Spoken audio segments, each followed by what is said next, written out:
Hello and welcome to Being Well. I'm Forrest Hanson. If you're new to the podcast, thanks for joining us today. And if you've listened before, welcome back. Today we're talking about limerence. It's a form of intense, involuntary, and usually one-sided romantic obsession. And over the last few years, limerence has become an incredibly popular topic online. But for whatever reason, for all of its popularity, there is no formal definition of limerence. There are very few experts on the topic, and there are only a handful of papers and studies that have been written on it. And because of this, when I knew I wanted to do an episode on the topic, I had a difficult time finding the right person to talk to. And that's part of why I'm so excited to be joined by today's guest, licensed clinical social worker and therapist, Brandy Wyant. So Brandy, thanks for joining me today. Thank you so much, Forrest. Very excited to be here. Thank you so much also for bringing attention to this topic. I know a lot of my colleagues are talking about it a lot in the online communities I'm part of with eager for more content. So yeah, really glad. Yeah, glad for the visibility. Oh, well, thank you. Yeah, no, I really appreciate that. And you wrote one of the very few journal papers that I was able to bump into on limerence. It was titled Treatment of Limerence Using a Cognitive Behavioral Approach, a Case Study. Spoiler, you were the case in this case study, but we'll talk about that a little bit later. That's right. And you published it, and I think it was the Journal of Patient Experience a few years back. And I thought that you'd be a great guest here because you are both a clinician and somebody who's experienced limerence yourself. So you're bringing kind of both of those perspectives to the table. So maybe we start with what's limerence? I gave kind of a little definition of it in the intro, but you could probably do this a bit better than me. Well, I don't know. I think that's part of why we're here. I think there's some disagreement, and I know there's some academics and researchers who would disagree that there is a distinction between limerence and romantic love. I think that ultimately we may end up with more than one term to describe this. I think people are using the term limerence to refer to a broad spectrum of feelings of love, attachment, infatuation, and we may end up needing to get more specific. I would say that limerence is experiencing obsessive thoughts about another person, having an obsessive interest in them.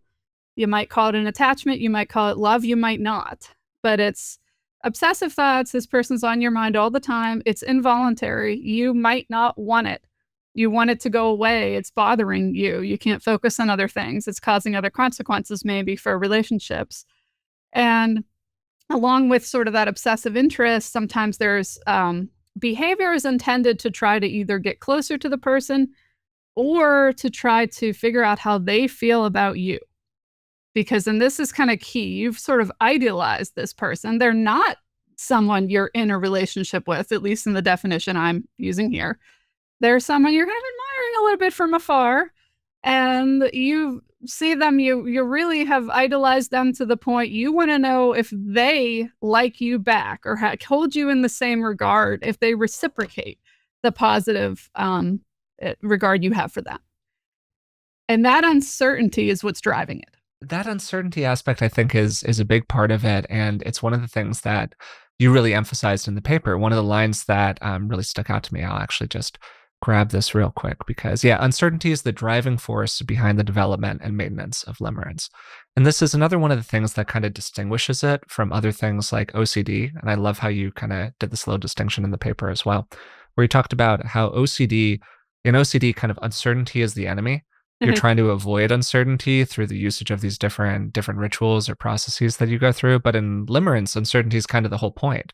If you actually landed in a relationship with this person, all of that idealization could easily just sort of fall away because you're stuck with the reality of whatever's going on. Exactly. And that's, I think, one of the three ways that Tenov in her original work had said limerence ends. It's by having feelings reciprocated.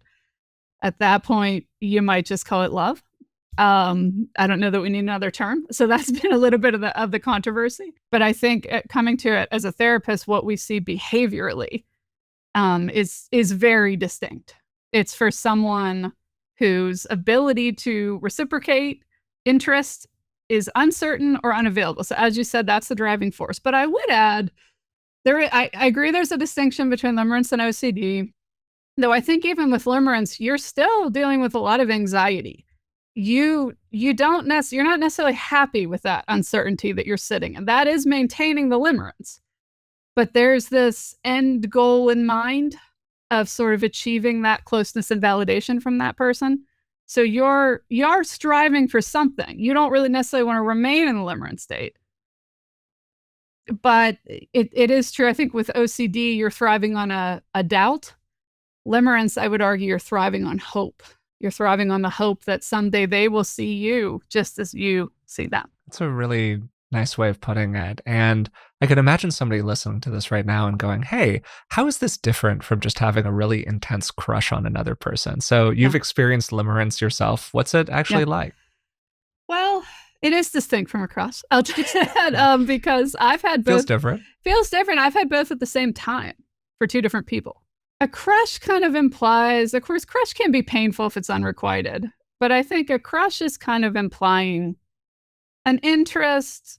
The person may be available. That's kind of a key distinction. Limerence, this person is probably not available. There's a barrier to the two of you really being in a relationship together.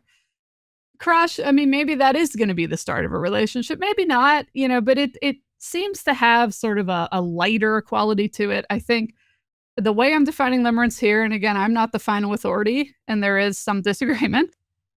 I think we are approaching the clinical level of impairment that I would see when I'm treating someone for an anxiety disorder, such as OCD, phobias, panic attacks, etc. They're not getting things done. They're suffering. Mm-hmm. They're having a bunch of mood swings, not able to do their work. Can't stop talking about this person. Can't stop thinking about them. It's seeking them out, looking at pictures of them, wondering, I had this conversation with them. What did they think about it? Constant replaying the conversation in the mind. It's reached a level, it's a diagnostic, it's a clinically significant level.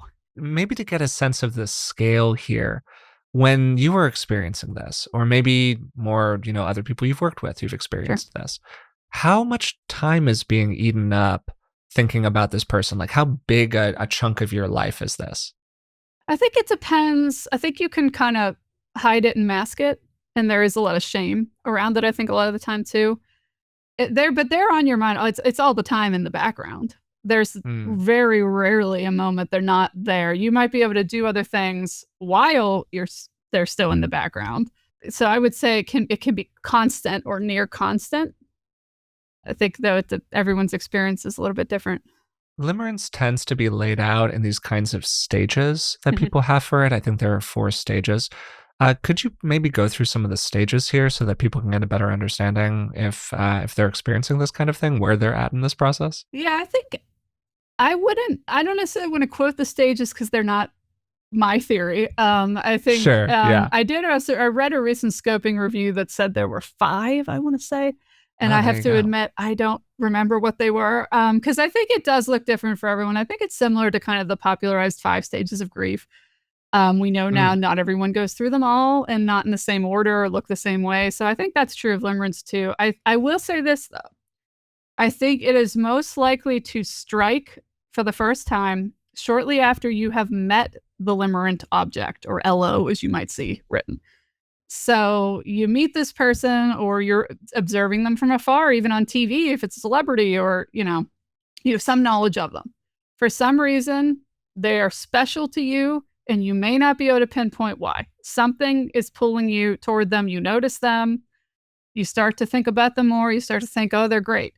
But there is often a moment that can be pinpointed for a lot of people. I've read and also experienced that sometimes it's an explicit act of kindness that the limerent object gives to you that makes them appear almost hero-like. You want to put them on a pedestal. Oh, you saved me. And then that kind of takes off from there. So that's often, I think, how it starts. Then where it goes from there, I think you have a lot of variability, because it depends on whether this person, you have an actual relationship with them or not. It could go either way. If this is a coworker and you're having to interact with them every day, it's going to look a lot different. So that's the other point I would make, is they don't have to be a constant in your life for this to continue. This can continue for even months to years after any real life relationship has ended. Say they've moved away, it continues anyway. So I think, how does it end? I think Tenov said those 3 ways. 1, they reciprocate. 2, you get a new limerent object. Or 3, I think it was hope is finally gone. You finally accepted that there's no hope of reciprocation. But that doesn't, I think it really varies person to person, to the point I hesitate to even put it into defined phases. Yeah. And I think it's great that you are introducing uncertainty here and how we're talking about this. I am an Because exposure therapist. So that's yeah, my, you are. that's my Yeah, job. there you go. Yeah. Perfect, perfect. Life and art right there. Yeah. So before we started recording, one of the Yeah. things that we were talking about is how there is this huge gap, and I mentioned it in the introduction, between the amount of interest among people online in particular, but just kind of like people living in the world, right? Sure. Between that group of people and the sort of quote unquote serious psychology establishment is maybe a way to put it. Like the amount of academic, there's essentially, as near as I can tell, there are like no double blind studies on treatments for limerence. Sure. There's no formal definition that exists in like the DSM or Sure. something else for limerence. We're in like way the Wild West here. But in like the people that you work with around this who have come to see you, and part of what I'm trying to communicate to people is how this is a real problem. It's not just, I have a strong crush Right. towards somebody. It's not, oh, unreciprocated love. They should just get over it. This is something that is like eating up their life to an extent. And feel free to comment on anything that I've said so far, because I kind of gave you a lot to work with there. Yeah, no, it's all good. I agree. I think that was my impetus in publishing the case study, was there just wasn't anything out there. I mean, I come from a research background. I would have loved to have had a blinded or at least controlled study to offer. I didn't. I only had myself to start with, so that's where I started. Got to start somewhere. Got to start somewhere. But I think you really make an important point in that I think a small corner of academia has known about limerence for years and years and years, going back to Dorothy Tennov. And I think a lot of people online, on online support groups, have a lot to say, on Reddit, on Wikipedia, other places, YouTube. And we just aren't talking to the clinician. No one is talking to the therapists who are actually treating the clients, who come to them and say, look, I have limerence. And the therapist says, well, I don't know how to help you because I don't even know what that is, much less how to treat it. I don't know what it is. I wasn't taught that in school. And it's a barrier to care, because some therapists are reluctant to, I even have been myself, I'm reluctant to say, oh, I'm an expert in treating limerence. I don't think anyone can be until we have evidence. I think we need to start somewhere. So we need to start proposing different treatment approaches. But I was very hesitant to say, look, I can help you. And I would frankly advise clients to be suspicious of someone who's saying, I know how to cure limerence, or I know how to treat you 100%, because the studies haven't been done. We don't have a statistically significant patient population to draw from. And anyway, I sense I'm getting off the beaten path here, but no, I actually think you are square on the beaten path here, and I'm enjoying hearing you talk about it. So there are two different places I could kind of take this. I'm going to take it toward the treatment side first, because I think that's probably what a lot of people are interested in. But then later, remind me, I want to ask you a question about online communities talking about limerence and like some of the ups and downs of that for people. Maybe we'll get into that a little bit later. With treatment, what have you found that's actually helpful for people here? Yeah. Well, so huge disclaimer, I am an OCD specialist. So it's kind of like, to the person with a hammer, everything's a nail. So my hammer is exposure response prevention. So I'm going to hammer that with it. But I do see OCD and limerence as closely related. I would call limerence a cousin of OCD. There are distinctions. They're not the same thing. You can have one, but not the other. But in my clinical practice, I've seen huge overlap. Again, I don't have the numbers to say for sure the incidence. Clearly, limerence has an obsessional quality to it. Yeah, I mean, sure. You could argue, like, the person has obsessions and often compulsions. You could argue they meet, by default, they meet OCD diagnostic criteria. They've got obsessions, they've got compulsions that's interfering with their life. There are distinctions, of course, sure, but so I think it's reasonable to turn to what we know. We do have thankfully, a lot of evidence on how to treat OCD. What's been interesting is sometimes people will have no idea that I wrote a paper on it, and they'll just start talking and they'll just start describing it. They don't even know the word limerence, but they'll start describing something. And then I'll start asking some questions like, oh, but you might not even want to be with them if they loved you back, right? And they're like, yes. I'm like, oh, but all your other relationships aren't like this. You have secure relationships everywhere else. Yes. You can't stop talking about them, even though you've tried. Yes. And then finally I bring up limerence at some point. And it's just been interesting that people haven't necessarily come to me for that, and we've still found it in my kind of OCD client population quite a bit. Whether somebody has whatever we call formal limerence, which is not even really a thing right now, as we've been talking about, or if they just have a something that's preoccupying them, a form of romantic interest, a kind of person they can't stop thinking about. If essentially I came to you and said, "Hey, Brandy, this is happening to me," how would you start approaching this problem? Yeah. So I would start the same way I start typically with OCD, which is educating about what you're experiencing, giving you a label to call it that makes sense to you. For a lot of people, that's an OCD thought or that's an intrusive thought. Here you could say that's a limerence thought, that's limerent thought. That alone, the name it to tame it is very real. And when you've given people a label, I've seen how much that can mean to them, just to know this is real and other people experience it. And this is how I felt my whole life, and I never knew what to call it. I thought I was alone. And that just, to start off with, hugely powerful, hugely, even if they don't want to do any behavioral change after that. Just having something to label it where they can tell themselves, the thought pops in, oh, okay, I recognize that that's limerence talking. I don't necessarily have to do what that says. Just like if OCD is saying, I better check the door. That's an OCD thought. Let me pause before I respond to that.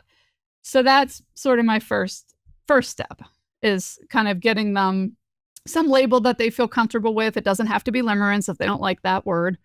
Kind of not my favorite word either, but whatever works for them.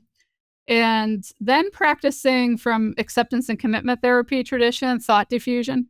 I'm really big on that with a lot of my clients, just observing the thought.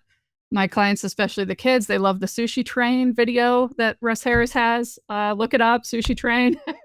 They love it. So your thoughts can be just like the sushi going round, or they can be the leaves in the stream or the clouds in the sky. We don't have to engage with that thought. We can sit back and observe that thought and don't have to fight with it or try to neutralize it or try to appease it. Can just sit with it. So we start there usually. You're to some extent categorizing yourself. You're saying, I'm having these limerent thoughts, or I'm having these obsessional thoughts, or, oh, these things are probably not totally realistic. And I think that even that kind of zooming out with any kind of a problem, I've had my own challenges in my life where I've been able to have a moment where I kind of label myself as belonging to a category or having a certain kind of experience. It's something I've talked about on the podcast a lot, having aspects of anxiety in how I approach conversations or how I approach relationships with other people. Just going, oh, you're a little prone to anxiety. And so that means that when you enter a conversation or whatever, you're going to be a little stressed out about stuff that probably most people wouldn't be so stressed out about. Or sure, there's some other people who would be stressed about it, but maybe not as much as you're stressed about it right now, whatever it is. And so you kind of have a frame from which you're approaching the experience. So that's kind of like big circle one. And I think that for a lot of people, that alone is huge. Just like knowing that other people experience this thing, it's a normative experience, even if it's a painful one. And like there's stuff that you can do. Wow, that's great for starters. Yeah. Then you were talking about seeing the thoughts as they go by, not getting so attached to them. I think that that's great. I also think that I've had moments in the past where I've been really thinking about something or someone. And you can notice the thoughts. You can notice that you're kind of obsessing, and still it's really hard to not go there. So if somebody comes to you, they're like, wow, yeah, I'm doing it. Okay. I'm more self-aware. I'm noticing it, but man, this is sticking around. It's hard to kick. Where do you kind of go? So there, again, I pick up my hammer and we're going to do some exposure work. Okay, great. So what does that mean in practice for you? Yeah, I think with limerence, it's probably more so you have exposure and then you have response prevention, which are often lumped together as ERP.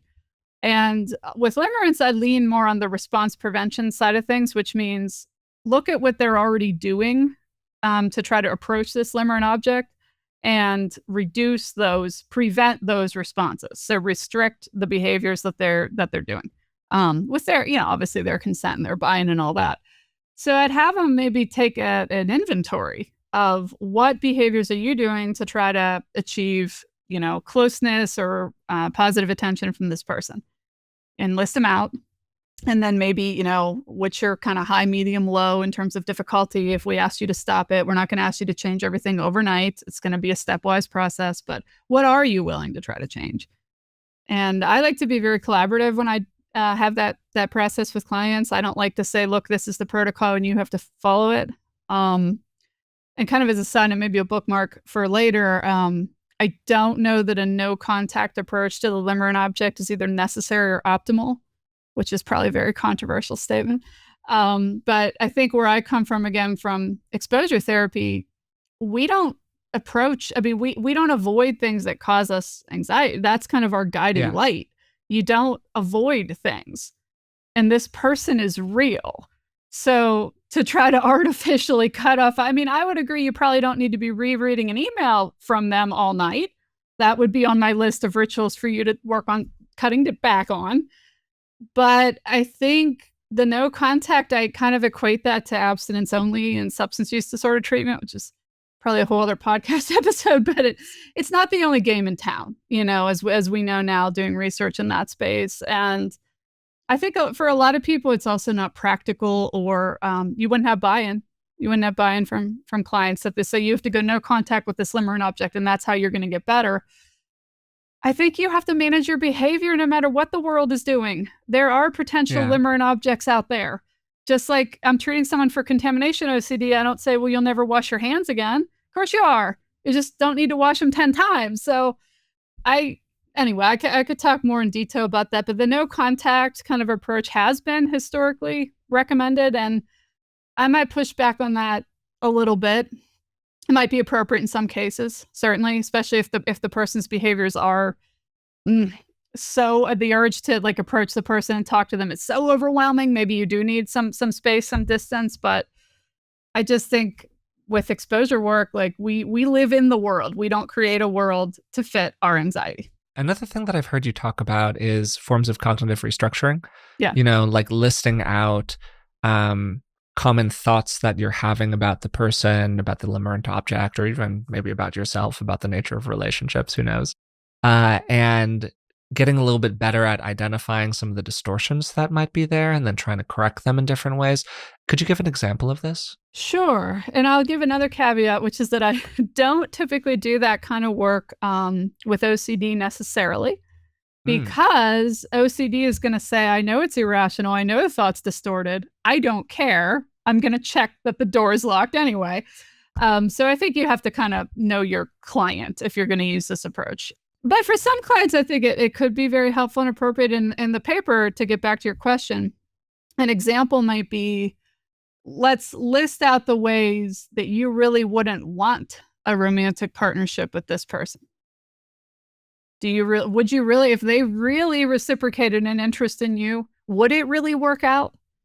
Sure. Yeah. All of the potential problems or issues, the idealization. The idealization, or they're a real human. So think about the ways in which you might be annoyed by some of their traits. You're not going to idealize them forever. Good examples. And I gotta wonder, as we're talking about this, Brandy, how much overlap is there between working with limerence and working with attachment issues broadly for people? Yeah, no, it's a great question. I think more research needs to be done. I think what's really interesting, though, is a lot of the people I've worked with this particular subset of limerence that I'm talking about here, again, we might end up with ultimately another term, but I would say it's really interesting that they often have what you would call a secure relationship to everyone else in their life, or most other people in their life, including, in many cases, a spouse or primary romantic partner. And they're still developing limerence for someone else. And it's not... Yeah, that is really interesting. It's not always indicative of a problem in the marriage either, or with the partnership. They will say, I love my spouse. I don't want a divorce. I don't want to really be with this other person. It's happening anyway. What is wrong with me? Why can't I stop? And that, I think, also maybe distinguishes it from some other conditions. Like sometimes you might see in borderline personality disorder, for example, issues interpersonally and with attachment and having the special person, as sometimes it's called. And I really think we're talking about something a bit different here, though I ultimately more research, I think, in that area. But that it's just interesting that there's so many people for whom this is their one, what you would call insecure attachment, and everywhere else they're functioning. Yeah, yeah, and this is something where it's true that having more like population data would be really helpful for us in terms of answering these kinds of questions. Do you think that there is a root to this for people? Do you think is a kind of person who is more prone to this sort of a experience? Or do you really look at it and shrug and go, as near as I can tell, this is bolt from the blue stuff. It just kind of happens to you. That's a great question. In my gut, I think there is something that is making a Yeah, person susceptible. But I that's lean that way. something I don't know that it's an attachment injury that happened in childhood or developmentally or a trauma. I believe it's ultimately we're going to learn it's perhaps more biological, more brain-based, structure of the brain. We already have research on OCD and addiction that, very high heritability of those things. And I think it's kind of going to shake out in that realm too. So I do think some people are susceptible. I don't think it's necessarily something that happened to them. Well, I think that that's really actually great to say and great for people to hear, probably, if they're experiencing something like this, because, like you were saying, shame is such a big part of it for people. And so it's really easy to go to, oh, there's something that's wrong with me. And that's why I developed this kind of feeling. Exactly. And I say to people all the time, with OCD, you have a sticky brain. It's not your fault.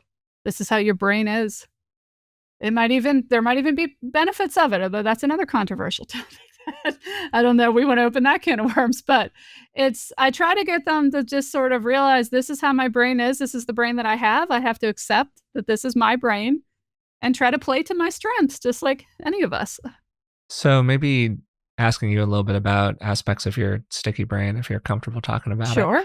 You were talking about not going to like total deletion, essentially, of the if we use kind of OCD language, the unpleasant experience or Sure. the unpleasant stimuli that you're having. Sure. And you write about in the paper that your LO, your limerent object, was a coworker. Correct. And so it didn't really make sense for your life for you to, find a different job or something like that. You wanted to keep on doing what you were doing. Yeah. What was it like for you to deliberately enter experiences, interactions, whatever, with this person while trying to control some of the behaviors that were eating up your life? Yeah, it's another great question. I think sometimes you see with limerence, for someone who you do have a relationship with, in this case, a coworker, or it could be a friend, you have a real life relationship with them that's appropriate and functional and doesn't have obvious red flags. And then there's in your head, There's the everything else. Yeah. there's the fantasy is it's almost like a separate person. It's almost like you have two relationships with them. There's the everyday one, we're coworkers or we're friends. Then there's in your head, they don't always even, at least for me, getting an image of them, they don't always look or sound exactly like themselves. It's like two distinct relationships that you're having, which is interesting. So I would say, depending on the person, I guess everyone's a little bit different. But for myself and several of my clients, they can totally mask it. The limerent object doesn't seem to have any idea. I wouldn't say that's been true for everyone in my life. I've had multiple limerent objects. I would say when I was younger, more immature, it was maybe more difficult to mask it, or at times of high stress, it can be harder too. But so you'd be interacting with them just like normal. And then afterward, you would think about that interaction for 3 days. Every word, analyze every phrase, analyze everything you said, analyze every facial expression they had. What did this mean? What did that mean? Do they still like me? What should I say next to them? How many hours need to go by before I text? Like, that would be what it's like. Do you find that people who experience limerence, the limerence starts to get in the way of other healthy relationships in their life, or does it just kind of remain in this purely realm of fantasy kind of inner world? I think it really depends on the person. I think, like I said earlier, I've known several people who have what you would call an effective, functioning, enjoyable marriage or long-term romantic partnership to someone else, not their limerent object. And that is still so interesting to me. It's like, how do you have the brain space for both? I don't know. I think other times a person really is consumed by limerence and they just wouldn't be interested in, dating, or would even kind of deprioritize time with friends to try to pursue the limerent object. Like, I'm going to go walk past where I know they take an exercise class just so I can maybe see them. I don't want to necessarily open the door to stalking, because I think my experience has been it doesn't always lead there. And I think there actually was a systematic review or scoping review or something recently that looked at that and didn't find a relationship, a progression to stalking, which is, comforting to know. But still, it's kind of that imagined proximity. It's like, I would rather be near them. I don't want to take a trip cross country because I don't want to be across the country from them. Even if I can't be with them all the time, I don't want to distance myself. And that may lead you to start saying no to things.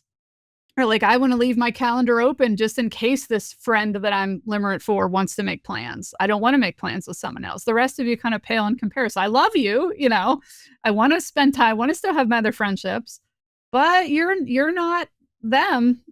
It's just not the same. You would think that a straightforward, and I use that in quotation marks Sure. because nothing ever is, kind of like a straightforward way to address this problem for a person, make a bid of some kind toward that limerent object. But there's this tension there between what we were talking about at the very beginning, where kind of the core of the issue is uncertainty. Correct. And so there's this, on the one hand, kind of desire to establish certainty. And on the other hand, if you actually were certain, you might not even be into this person. When I read on forums like Reddit has a big limerence community, and there are other limerence forums out there. There's a lot of posts about like approaching the LO in this kind of way, or making this bid and being rejected, or whatever it is. What do you think about that? I think it heavily depends on the circumstance. So I wouldn't tell someone it's a blanket no or it's a definite yes. I think a lot of the time that uncertainty really is you might phrase it differently. You might say there's barriers. So you're not going to romantically proposition someone who is not of the appropriate sexual orientation to match. You're not going to. I mean, I guess you could try. You're not going to proposition someone who's already in a committed romantic partnership. You're not going to proposition someone who really doesn't know you that well. You're kind of observing from afar.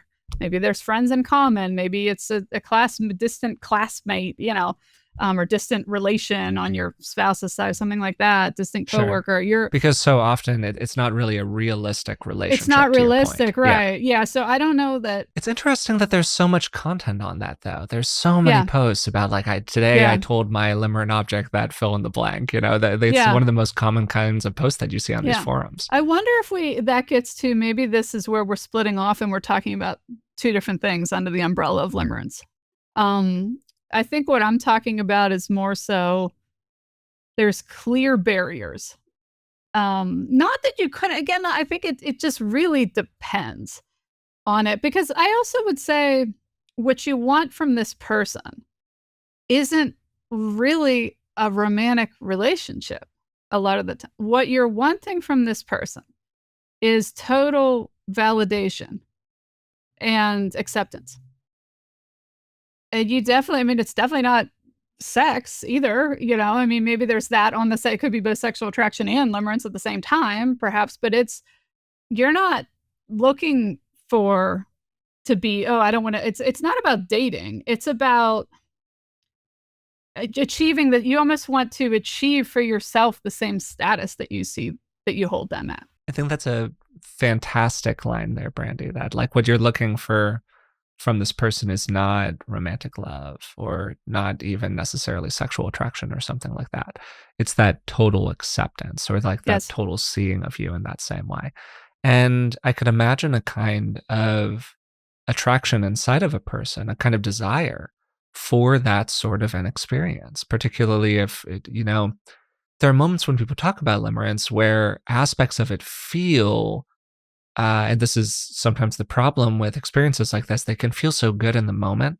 They can feel so like overwhelming or fulfilling, or it's the only thing I want to be doing. Like you were saying, reading this email over and Yeah. over again. That's Yep. all I want to be doing right Yes. now is reading this email. And it can be kind of hard for people sometimes to see the costs of this behavior, or even if they see the costs of the behavior, like you were talking about, sticky brain, it can be hard to kind of unstick from it in different ways regardless. So I think to circle back to the original question, I think for a lot of the people I've worked with, at least, and I would say myself in that category too, it just wouldn't even cross your mind to disclose it to the person. It's just not, it would not be appropriate. It's not realistic. It's not Yeah. real. No. Totally. So if that's off the table as an option here, so you've named a little bit of cognitive restructuring stuff, although maybe some complexities there, seeing the thoughts as they go without getting so wrapped up in that, and a little bit of ERP stuff. Is there anything else that you've found kind of in the toolbox, either for yourself or for other people, that tends to help? The other thing that I mentioned in the case study was putting your energy into activities that bring meaning, are in line with your values. I don't want to say distraction, but a little bit of distraction a little. too. Yeah, a little bit. Hey, it is what it is. Right. Yeah. Yeah. An idle mind is gonna, whatever. I think having something to do that brings you fulfillment that's outside of this person is hugely important. So find something that brings you fulfillment. And you might have to push a little because, like, well, I don't want to do that. I want to sit at home and think about this person. I get it. But once you're finally at the master swim team, is I think what I did, what we cite for me in the paper, or I belong to a community orchestra now, like that. I mean, it's not going to be the same. It's kind of like saying you can't have your drug of choice, but you can have this other thing. But it still helps. And I think going back to that key of in line with your values, I think is key. You might ask yourself, is this how I really want to spend my time? What do I want to spend my time on? And I know the emotional pull is towards thinking about and talking about this limerent object. I get it. But can you take a meta level? Like, is that really what you want to spend your time? Is that really your goal for your life? Just try. I know it's hard, but try to steer yourself toward activities that are more in line with those values and goals. Do you still have thoughts toward this particular limerent object? Not this. How does this ever go away? For some people, yes. For other people, it seems to be a sequential series. They sort of move from one to the other. One to the other, yeah. Yeah, I think a lot of people, and I think there's research, I don't remember whose paper it is. Maybe it's Tenov's book at this point, that said the average length was 18 months to 3 years for one episode of limerence. And I know, yeah, pretty long. Yeah, that's no joke. Yeah, but a lot of people might just have one episode in their lifetime. Other people seem to have the serial impact, effect. But I did find treatment useful in that particular, with that particular episode. The treatment was very useful. Yeah, and just through your own tracking, which obviously, sample size of one, and research is research, all the phrases that we have, et cetera, et cetera. It is not a validated screening tool either. Yeah, it's not a validated, all of that, all the disclaimers, et cetera, et cetera. Yes. But with your tracking of it, you tracked it and you went, is this getting better? Is this getting worse? And it did help to some extent. Like those behaviors really went down. The amount of time that you were spending thinking about this person really went down. So, that's something. It's a place to start for people. Do you mind if I ask you a little bit about these online communities? Because I'm kind of fascinated by this. You may. I have not. I will admit, I know that they're there. I have not participated directly, so my knowledge may be limited. But so it won't be specific. Yeah, it'll be kind of more general. Your vibes on this kind of thing. So we're talking about this. It's right there. It's the O in OCD, right? It's an obsessive quality, right? And throughout the conversation, you've really emphasized how these thoughts toward the limerent object are not well controlled, kind of by definition. They come onto a person, whether they sort of want them to or not. You can see them as they're flowing through. You can release your attachment to them. We can do some kind of mindfulness practice around them. Okay, great, but they're still happening. And then you have these large communities of people who are spending an awful lot of time talking and thinking about limerence. Right. And so I just wonder about this. On the one hand, you have the value of like a supportive group of people and community, and they're, holding you up, holding you accountable. Love all of that. Yep. At the same time, are we just spending more time kind of thinking about this person or thinking about this thing? And I as a non-clinician, I just kind of bumped my head into that and went, Yeah. huh. No, I don't know if I have a strong opinion about it personally, yeah. but it just seems complicated. I totally agree with you. I think that's a fantastic point. I might suggest maybe they have a clinician moderator. It's half joking. I know a lot of OCD support groups are kind of moderated or mediated by a Okay, therapist who yeah. can kind of like give sort of a gentle feedback. It seems like we're kind of reinforcing the obsessive thoughts right now instead of challenging them. So I would approach with caution. I totally take your point. On the other hand, I think just to circle back to like the no contact advice, I think you risk there when you make the limerent object too taboo, you risk making them more powerful, more desirable. That's usually what happens when you make a thing taboo. Want to approach it more. So I think you got to strike a balance there. I mean, I don't think that you could tell a person, oh, just pretend that person, again, like the no contact, just pretend they're not there. Just you can't ever talk about them. You can't ever approach them, but they're real. At the same time, do we need to be talking about them all day? So I think it also, I guess I've made this distinction in my own therapy too, with my current therapist, where I'll kind of give her the disclaimer. Well, because in past therapy, I would just kind of talk about the limerent object and how much I loved them, how great they were, when I would see them again, and just kind of all these stories about them. And that's really not helpful at all. I think you're just reinforcing that thought pattern. But sometimes with my current therapist, I'll say, okay, I know I'm about to mention the limerent object, but this is for a purpose. I'm going somewhere with I'm this, going I somewhere. swear. Yeah, I'm Yeah. trying to make a point, right, about it. So I think that I don't want to tell a person struggling with this, you shouldn't talk about it, because I think they do need Sure. support. So I think a lot of time when I'm coaching partners or parents with OCD, I'll kind of make a distinction between support and reassurance.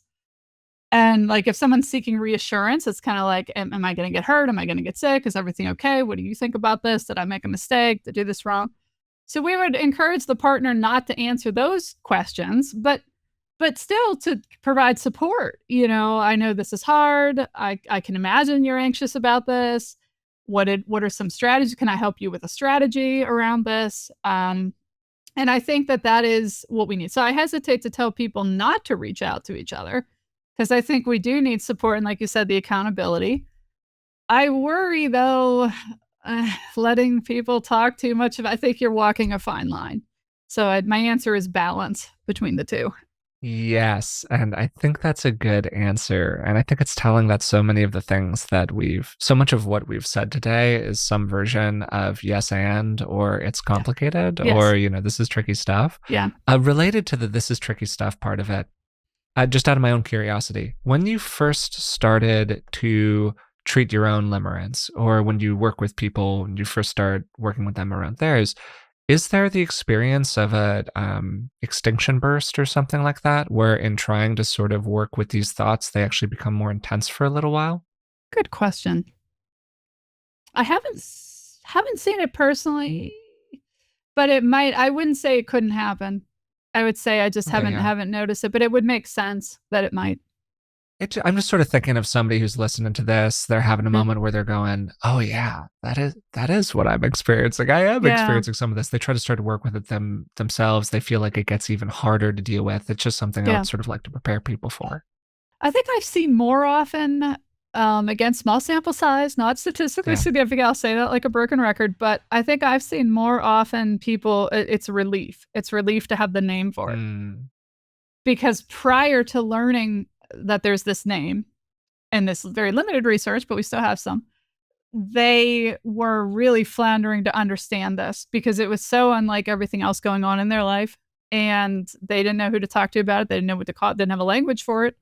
And learning the word, I think often brings more relief, is what I've seen, and more clarity. Like we said earlier, that that's limerence talking sort of a thing. But I've also seen, certainly when I assign clients to track compulsive rituals and OCD treatment, they come back and that's become a compulsion, tracking the ritual.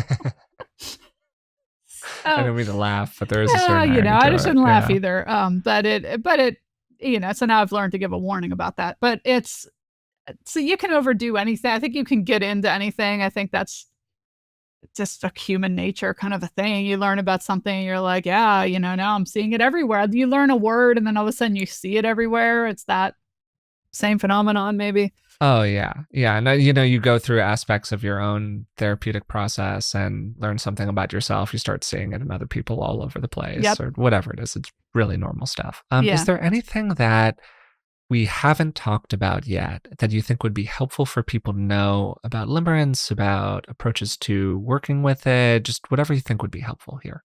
I really hope that someone listening here has the capacity to run a study and engage an IRB and engage a biostatistician and actually do the work. And I do think there's some hope for that. I had emailed with a researcher who ran a small limerence study relatively recently, so I'm hoping we will have more coming forward. I think, yeah, just being an informed consumer. You know, I think we all, the jury is still out, and so I would be cautious, like I said, of someone claiming that they know the cure for this. Or even a treatment approach. Cure maybe isn't the right word, but a treatment approach. So I think key points, know that, you know, you're not alone. We might need another term to describe with the subset of limerence that I'm describing here, which I find closely related to OCD. And treatment seems to be trending in a good direction with the treatments that we use for OCD, such as the thought diffusion from ACT and ERP, exposure and response prevention. So I'd say keeping those in mind.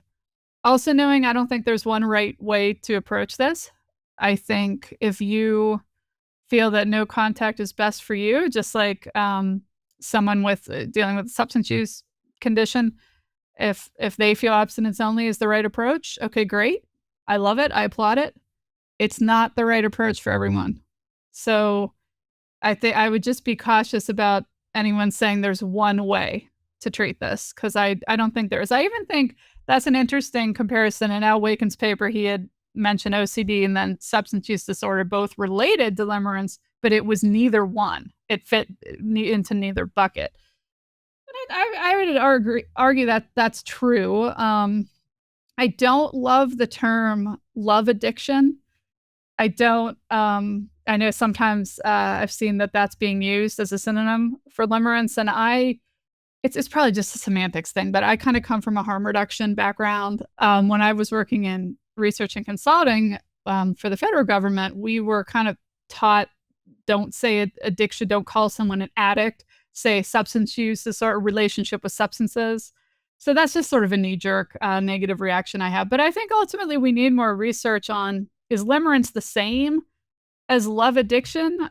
Is it the same as a parasocial relationship, which is another term that's spoken of? Yeah, I mean, I was gonna just draw it to some extent from my own experiences, and thankfully, I've never had a truly weird experience out in the world. And also, we're not of that kind of scale in terms of this sort of show. We're a niche show. We talk to a population by and large of like very, you know, educated about this kind of stuff. People, the kinds of people who would be conscious about a parasocial relationship or Sure. whatever. But still, I talk to people all the time, including like people I do coaching work with, where the first time that they see me on the camera and I'm actually like talking to them as a human to human, they're like, wow, this is really weird.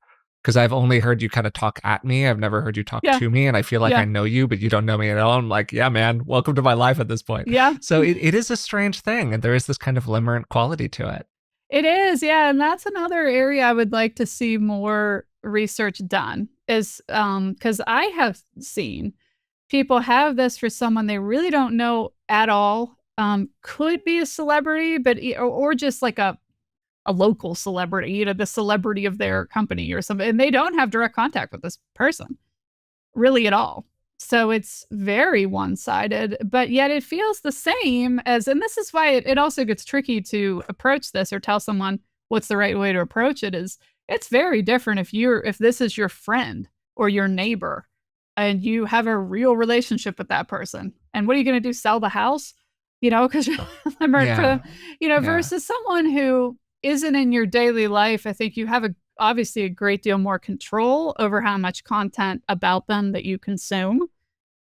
So therefore, it could be a little less destructive or intrusive in someone's life. But interesting. Do we then call those both limerence? I mean, to me, they look pretty similar, but there are distinctions. It's challenging. And probably pretty considerable implications for treatment and the level of exposure and how frequently are you bumping into this person. Yeah, no, I totally get it. This is a pretty complicated space right now. Pretty complicated, yeah. But bottom line, obsessional quality, really messing with your life, unpleasant to experience most of the time. Like, this is not a fun experience for people. And so, I hope that it's taken seriously increasingly in the future. Me too, yeah. There may be kind of moments of euphoria, but I think most of the time is spent in anxiety, alternating anxiety and depression. Anxiety, are they safe? Because think about it, if this person died, how could you grieve them? How could you explain to everyone how distraught you are? Wouldn't make any sense. So you fear for their safety. You worry about what's going to happen, the ultimate separation between us. There's a lot of anxiety. And then there's the depression. They're so great. And I just want them to love me like I love them. And they don't. And I'm trying so hard, I'm getting nowhere. I got to ask, Brandy, is there, as we kind of come toward the end here, do you feel like there's a self-worth aspect to all of this? Yes. Yeah. I mean, I feel like maybe I'm late to the party here, but that just seems so present in what you were, and what you were kind of saying there. Yeah, I think that's been the case, at least for me. I think my pattern, as I mentioned in the paper, has been women who've been in somewhat of a mentoring role to me. So it's been an automatic like role model, kind of look up to you, you're so great. And I'm not. And someday maybe I want to be you. I think that's in it too. There's an aspirational quality to it. It's aspirational quality. Another example, when I was in college, it was for the resident advisor in the dorm, an undergrad dorm. And she helped me. It was that moment. She helped me when I got locked out of my room, which was just stupid. The key card, it got bent, and and I freaked out, had a panic attack. I'd never been away from home, and she just swooped in and made it all better. And it's like, here you are, you can do anything. You're so cool. You fixed my problem. You're excelling in school. You got a boyfriend and everyone likes you. You're athletic. And I'm not that, but I'd like to be that. So if I get closer to you, maybe that'll be me. Do you think that has any implications for people who are dealing with this experience? If there are ways to build up more of a sense of like self-worth or self-compassion related to it? I could see that. Yeah, I'll think more about that and maybe incorporate some of that into my clinical work and see how it goes. Cool. Let me know how it goes. Yeah, I mean, I know that we're just kind of spitballing here, no, but I don't mind some spitballing. So's everyone else. I think we can get in there too. Totally. Yeah, I just wonder about that. I wonder the extent to which the people, and again, this is why you need a population study, the extent to which the people who experience limerence, would they rank relatively high on like a self-worth inventory, or would they be relatively low on a self-worth inventory?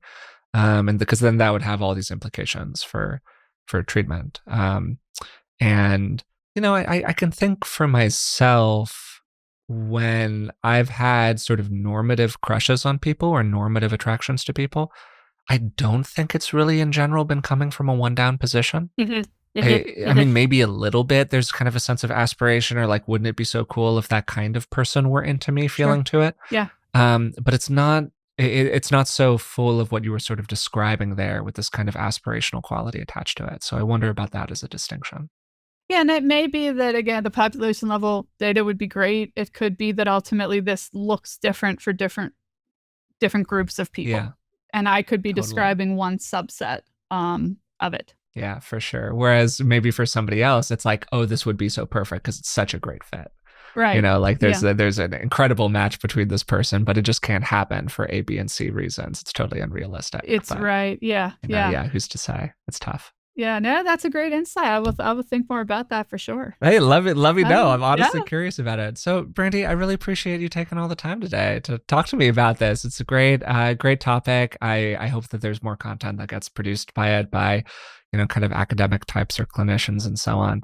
Um, and so people have more stuff that they can go to that they feel like they can have a sense of trust around. Absolutely. Absolutely. Yeah. Thank you so much. I had a great time talking with Brandy Wyant today about limerence. And one of the themes that ran through our conversation is that limerence is a difficult thing to talk about right now. There's clearly a lot of interest in it. There are huge communities of people online who are talking about their limerent experiences, and many people who are trying to share material related to limerence, including a lot of people sharing videos on YouTube focused on how do you deal with limerence or curing limerence or whatever else it might be. But the simple reality is that right now we do not have a lot of research on this topic. We're still trying to really define what limerence is, and Brandy mentioned a number of times throughout the conversation how we might actually land on multiple terms for limerence to describe different kinds of experiences. And so normally I would begin these outros by talking about what it was that we talked about, but limerence is actually a kind of difficult thing to wrap your hands around at all. The definition that I gave in the introduction is that limerence is an intense, involuntary, and usually one-sided form of romantic obsession.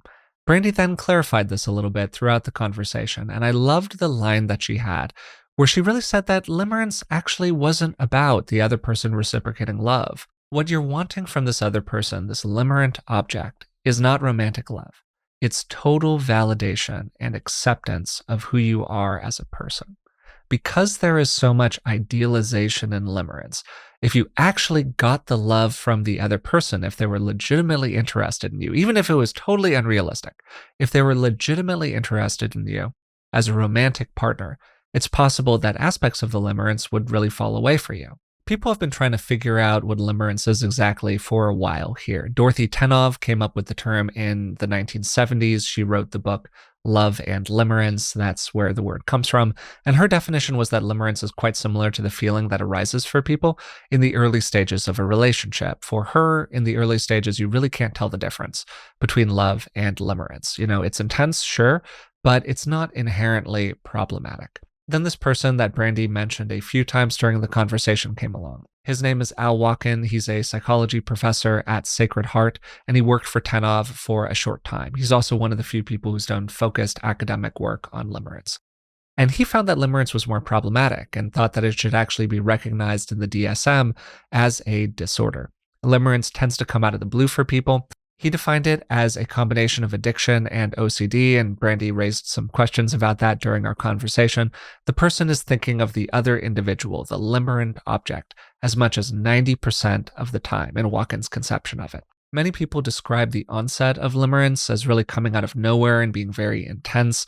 Brandy gave a couple examples of that throughout the conversation, and Tenov called this the glimmer. It's some kind of small detail or moment of interaction that you have with somebody else. Brandy gave the example of being helped by another person that she perceived as being like really effective and capable and that she kind of idealized and wanted to be more like. Limerence has a lot in common with OCD. The thoughts about the limerent object become intrusive and repetitive, and they're often paired with different kinds of rituals. Rituals like checking texts or rereading an email that they sent you over and over again, or trying to scan for signs of reciprocity or shared feelings. Ooh, is that them telling me that they're actually really into me? But there are some distinctions between limerence and OCD as well, and there's this great line from Brandy's paper. For Brandy Wyant, uncertainty was a driving force of the limerence.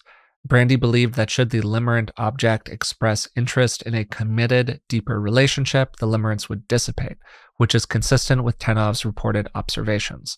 The attraction of the limerent object is her unavailability. In other words, uncertainty is the driving force behind limerence, where for people who have OCD, uncertainty is the enemy. That's what they're trying to go through these different kinds of rituals in order to avoid. We then talked for a good chunk of the conversation about approaches to the treatment of limerence, and this is where we both gave a lot of caveats. And Brandy said over and over again, we do not have the research here. There is not reliable stuff out there, and you should view anyone who says, I treat limerence and I can cure this for you, with a lot of skepticism. That said, people have come up with some approaches. Brandy has tried some approaches herself, and there are some things that tend to help people.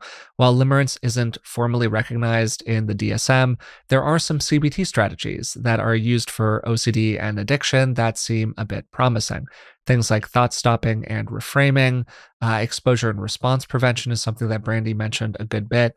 Forms of self observation from ACT and other kind of mindfulness based approaches where you see the thoughts moving through your mind without getting so attached to them. Brandy also mentioned cognitive restructuring, though she gave some caveats about it as well. This is when you take a look at the thoughts that you're having, particularly things like idealizing thoughts, and basically ask yourself, wait a moment, is this actually real, or is there a healthier version of this thought that exists out there? Rather than the limerent object being this perfect aspirational individual, are they just a normal person with probably their own flaws, their own issues? If you knew a little bit more about them, maybe you wouldn't be quite so into them, that kind of thing. And then she also mentioned behavioral activation, finding other stuff that is more aligned with your values, is more consistent with the way that you want to live your life, that you can pursue. Toward the end of the conversation, we talked about some of the complexities here. The relationship between limerence and feelings of self-worth or self-compassion or lack thereof. Whether or not big online communities talking a lot about limerence just kind of reinforces these obsessions in different ways. On the other hand, it also gives people a great place to feel seen and heard and understood by other individuals. So what's the healthy balance there? In general, I just really appreciate how open Brandy was during this conversation about how this is still kind of the Wild West. We don't really have great established treatments for limerence. We're starting to just begin to do more codification of these terms formally in psychology, and I'm personally very interested in seeing where this all goes. I hope you found this conversation helpful. If you would like to learn more about limerence, Brandy has a Psychology Today page. She also has an Instagram. I'll try to link to both of those in the description of today's episode. She said that she was working on more of a website. She's also available to do consultations with other clinicians who are trying to work with people who are experiencing limerence. If you've made it this far and you haven't subscribed to the podcast yet, we would really appreciate it if you took a moment and subscribed. Just takes a second. Podcast platform of your choice really helps us out. If you're watching on YouTube, you can also subscribe there. You can leave a comment, a positive review, tell us other things you would like us to talk about in the future. That's all incredibly helpful. You can also find us on Patreon. It's patreon.com/beingwellpodcast. And for the cost of just a couple of dollars a month, you could support the show and get a bunch of bonuses in return. Until next time, thanks for listening, and I'll talk to you soon.